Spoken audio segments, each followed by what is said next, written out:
मुख्यमंत्री से अधिकारियों ने पूछा भी नहीं कि हमको इस तरह की चिट्ठी जारी कर रहे हैं। हमने उसका की चिट्ठी है हमारे पास, माजरा साहब ने उसको चिट्ठी पकड़ा दी और चिट्ठी पकड़ाई। चिट्ठी अंग्रेजी में लिखी हुई थी। एक बार चिट्ठी की तरफ देखा, एक बार मेरे मुंह की तरफ देखा। मैंने माजरा साहब से कहा इसको हिंदी में पढ़ के बताओ। ये हमारे प्रदेश की बदकिस्मती है कि ऐसे लोगों को ऊपर से मुख्यमंत्री के पद पे बैठा दिया जाता है।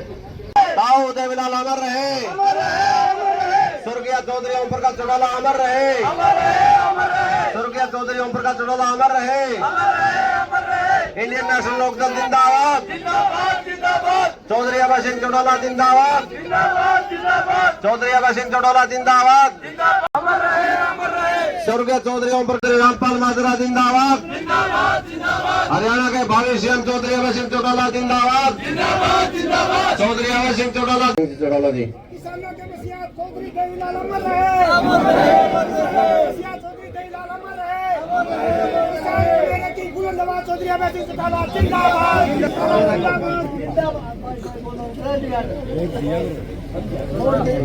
आदर और सम्मान के योग प्रदेश के अध्यक्ष, पूर्व मेरे मंत्री चौधरी रामपाल माजरा जी, मंच पर मेरे साथ बैठे हुए पार्टी के प्रदेश, जिला और हल्का स्तर के सभी नेतागण, नरवाड़ा मंडी के अनाज मंडी के प्रधान बंसल साहब, आज विशेष रूप से इस गेहूं की खरीद में आने वाली परेशानी से निपटने के लिए किसानों की मदद में आए हुए पार्टी के सभी वरिष्ठ कर्मठ मेहनतकश कार्यकर्ता साथियों, माजरा साहब ने सारी बात आपको बताई और आप सब लोग बहुत भोगी हैं।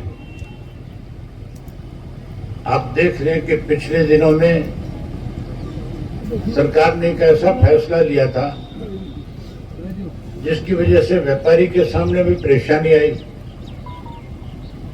और व्यापारी के साथ साथ किसान और मजदूर भी परेशान हुए। गेहूं तो सदा बिकती थी और गेहूं की खरीद के लिए प्रदेश की सरकार को कोई पैसा नहीं खर्च करना पड़ता। प्रदेश की सरकार तो केवल एजेंट के रूप में काम करती है। जितनी ज्यादा गेहूं की खरीद करेगी सरकार, उतना ज्यादा कमीशन सरकार को मिलेगा, सरकार के खजाने में पैसा आएगा। लेकिन हैरानी की बात है, जहां सरकार को ज्यादा गेहूं खरीदनी चाहिए थी, वह अब की बार गेहूं खरीद में भी कटौती कर दी। सुविधा देना तो दूर की बात थी, 80 लाख मैट्रिक टन गेहूं खरीदनी चाहिए थी, उससे ज्यादा खरीदनी चाहिए थी। लेकिन सरकार ने अब की बार जो गेहूं खरीद का लक्ष्य रखा है वो 72 लाख क्विंटल है, 72 लाख मैट्रिक टन गेहूं खरीदने का है। 8 लाख मैट्रिक टन गेहूं कम खरीदेगी, उससे किसान के सामने और परेशानी आएगी। गेहूं की आवक ज्यादा है, यील्ड भी ज्यादा है। अब की बार तो 60 65 मन की लेके गेहूं हो रही है कि नहीं हो रही? तो फिर अगर सरकार ने 72 लाख मैट्रिक टन खरीदी तो उसके बाद जो गेहूं बचेगी वो कहां बेचेंगे? फिर तो कहीं सस्ते में देनी पड़ेगी कि नहीं देनी पड़ेगी। इसलिए हमने एक फैसला किया था कि मुख्यमंत्री से मिले। अब मुख्यमंत्री से मिलकर के उसको ये बताएं कि तेरा फैसला गलत है। मैं, माजरा साहब और हमारे साथ 12-13 और पार्टी के सीनियर साथी थे, कुंडू साहब भी साथ थे। हमने सबने मुख्यमंत्री से समय मांग लिया। 12 तारीख को शाम को 6 बजे मिलने का समय निर्धारित हो गया। हमने उसको बताया कि तैने एक चिट्ठी निकाल रखी है जिससे जो मंडियां चौधरी देवीलाल ने बनाई थी जिनकी संख्या चौधरी ओम प्रकाश चौटाला ने ज्यादा करी थी, जो 229 के करीब है, आपने और ज्यादा परचेज सेंटर देने चाहिए थे ताकि किसान को और ज्यादा सुविधा हो जाती। चौधरी देवीलाल ने वो मंडियां जो कच्ची थी, जो परचेज सेंटर थे, वो इसलिए बनाए थे कि पुराने वक्त के अंदर साधन कम थे, मंडियां कम थी, किसान को अपनी फसल जो है दूर दराज ले जानी पड़ती थी, पैसे ज्यादा खर्च करने पड़ते थे, टाइम ज्यादा लगता था। किसान को सुविधा मिले, व्यापारी को आड़त मिले, इसके लिए चौधरी देवीलाल ने परचेज सेंटर बना दिए बड़े बड़े गांवों में, जिसके साथ 5-5, 7-7 गांव जोड़ दिए। तो नजदीक जब परचेज सेंटर खुल गए, किसान को फायदा हुआ, नुकसान हुआ। केवल किसान को नहीं, बल्कि बहुत सारे गरीब आदमी जिनके पास रोजगार नहीं था, गेहूं की कटाई के बाद कोई काम नहीं बचा था, उसे मजदूरी मिली, उसे मंडी में काम मिल गया। और व्यापारी को उन कच्ची मंडियों में जाकर के गेहूं खरीद के साथ अपनी आड़त मिल गई। किसी का कोई नुकसान नहीं हो रहा था। लेकिन इस मुख्यमंत्री ने, इसके अधिकारियों ने इससे बिना पूछे फैसला कर दिया कि अब की बार कच्ची मंडियां खत्म कर देंगे, आड़तियों के लाइसेंस रिन्यू नहीं करेंगे। जब आड़ती का लाइसेंस रिन्यू नहीं होगा, खरीदने कोई जाएगा नहीं, तो फिर किसान को मजबूर होकर के दूर दराज मंडियों में गेहूं लेकर के जानी पड़ेगी। अगर दूर दराज से मंडियों में गेहूं आ जाता तो फिर तो शहर में पैर रखने को जगह नहीं बचती। हालत तो आज भी बहुत ज्यादा खराब है। ऊपर से शर्त लगा दी कि गेहूं की खरीद केवल सुबह 6 बजे से शाम के 8 बजे तक होगी। ये शर्त भी लगा दी कि ट्रैक्टर का गेट पास कटेगा, उसको ट्रैक्टर पे नंबर लिख करके लाना पड़ेगा, ड्राइवर का फोटो खींचा जाएगा, किसान का अंगूठा लगाया जाएगा। अनेक शर्तों के साथ लोगों के सामने परेशानी खड़ी कर दी। हमने उसको कहा कि ये तेरा फैसला गलत है, इसको बदल। कहने लगा मैंने कोई ऐसी चिट्ठी जारी नहीं करी। मुख्यमंत्री से अधिकारियों ने पूछा भी नहीं कि हम कोई इस तरह की चिट्ठी जारी कर रहे हैं।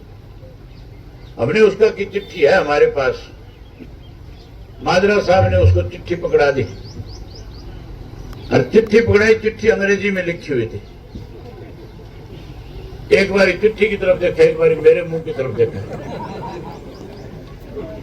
मैंने माजरा साहब से कहा इसको हिंदी में पढ़ के बताओ।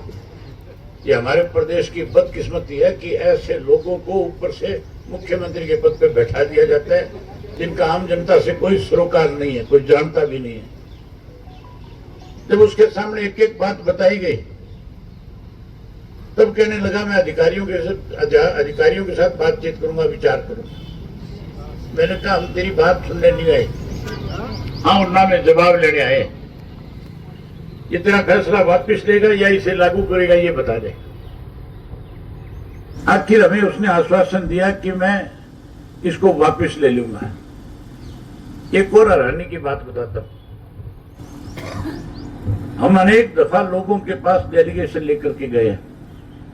अनेक लोग हमारे पास डेलीगेशन लेकर के आते हैं, अपनी समस्या रखते हैं, लोगों की समस्या रखते हैं। जब कभी भी सरकार के पास कोई डेलीगेशन लेके जाता है, उससे पहले पूछा जाता है कि किस सिलसिले में मिलना चाहते हो। हमारे से ये नहीं पूछा क्यों मिलने आ रहे हो, कहने लगे 6 बजे आ जाइए। हम जब गए तो उसके पास से कोई उसका अधिकारी नहीं था। हम गवर्नर से मिलने जाते हैं, उसका ओएसडी खड़ा होता है, उसका सेक्रेटरी खड़ा होता है। वो बाकायदा तौर पे उनसे पूछता है कि हम इसमें क्या मदद कर सकते हैं, हम इसमें क्या सरकार को हिदायत दे सकते हैं। हम किसी मंत्री से मिलते हैं तो मंत्री भी अपने अधिकारी को पूछते हैं कि हम इसमें आके क्या कर सकते हैं। इसका ना ओएसडी वहां था, ना प्रिंसिपल सेक्रेटरी था, ना इसका चीफ सेक्रेटरी था, और ना उस महकमे का एसीएस था। यहां तक भी चपरासी भी नहीं था। जिस मुख्यमंत्री के पास कोई अधिकारी नहीं होगा वो डम्मी होगा कि नहीं होगा? ये डम्मी मुख्यमंत्री है, इसलिए इसको पता ही नहीं है कि फैसला क्या करना है। हम तो यूं सोच के गए थे ये किसान के घर में पैदा हुआ है, लेकिन इसको थोड़ा ही था, ये फैसला इसने थोड़ा ही किया था।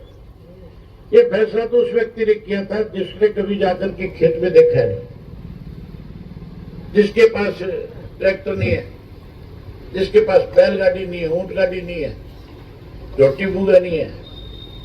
ये तो मनोहर लाल खट्टर का फैसला था, इसलिए हमें परेशानी आई। आज आपकी पार्टी अगर मंडियों के अंदर ये किसान कष्ट निवारण केंद्र ना खोलते तो मान के चलो ट्रैक्टरों की लाइन लगी होती, कोई मंडी में बढ़ने नहीं देता। तुम्हें बधाई देता हूं इंडियन नेशनल लोकदल पार्टी के कार्यकर्ता और पदाधिकारियों ने बना दिया सरकार के ऊपर कि सरकार को मजबूर होकर के कई फैसले वापस लेने पड़े। अब 24 घंटे गेहूं बिकता है कि नहीं बिकता है? ट्रैक्टर की कोई फोटो खींचता है क्या? जमींदार खुद तो खिंचवा दे, गलत बात है। जो ऊपर चढ़ा दे तो पीछे की हिम्मत नहीं है रोक ले।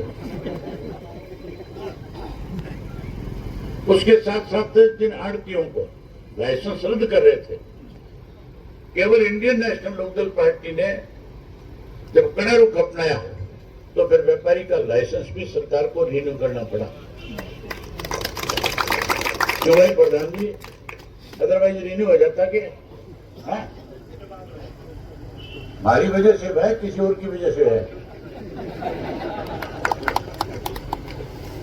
अगर हम प्रेशर नहीं बनाते सरकार पे तो ये गांव के अंदर परचेज सेंटर है, फोकल पॉइंट है, खत्म कर देते। एक सोची समझी चाल है सरकार की ये मंडियां खत्म करने की। ये मंडियां खत्म करके आपको मजबूर करना चाहते हैं कि आप अपनी फसल सीधे ले जाकर के अंबानी और अडानी के गोदाम में डाल दो और वो फिर अपनी मर्जी से रेट लगा करके तुम्हें पैसा दे। इसलिए आपको चेताने आया हूं, अगर आप लड़ाई ना लड़ते, अगर आप समय ना निकालते तो आज किसान के सामने बहुत बड़ी परेशानी हो जाती। अब भी ये कहते, पहले तो कहते थे बिना अंगूठा लगाए बिना गेहूं तो लेंगे नहीं क्या, अब कहते 5 दिन बाद में आगे अंगूठा लगा नहीं क्या। पेंडा छुड़ाना चाहे पर पेंडा छोड़ेंगे नहीं जब तक ये सारी चीज खत्म नहीं हो जाएगी। आप लोगों से यही निवेदन करने आया हूं कि अगर सरकार इन किसानों को, व्यापारियों को, मजदूरों को परेशान करे तो चौधरी देवीलाल का लगाया पौधा इंडियन नेशनल लोकदल पार्टी। आपने हमेशा किसानों की मदद करी है, किसानों की लड़ाई लड़ी है। अब अगर फिर कोई परेशानी आए तो फिर इकट्ठे होकर के आज और मंडी के गेट के ताले मार दियो, ठीक है नहीं? सेक्रेटरी है कि यहाँ पे आज रहने दे, क्यों बोला? सेक्रेटरी बेचारा क्या करेगा, उसके क्या बस का, उसके वैसे भी उसकी बात नहीं, उसको तो जो सरकार कहेगी मानना पड़ेगा। हमारी मदद करती है कि नहीं करती है? चलो बस उसको यही कहना चाहता हूँ, तेरे से जितनी ज्यादा मदद हो सके करना है इनकी। हर कोई दिक्कत आए, तेरे को सरकार परेशान करे तो हमें बता दी, हम अपने आप हट लेंगे सरकार से। मुझे आज कई मंडियों में जाना है, इसलिए आपकी जिम्मेवारी लगा करके जाता हूँ। आप आए, आपने मेरी बात सुनी, आपने अपनी जिम्मेवारी निभाई, आपका बहुत धन्यवाद।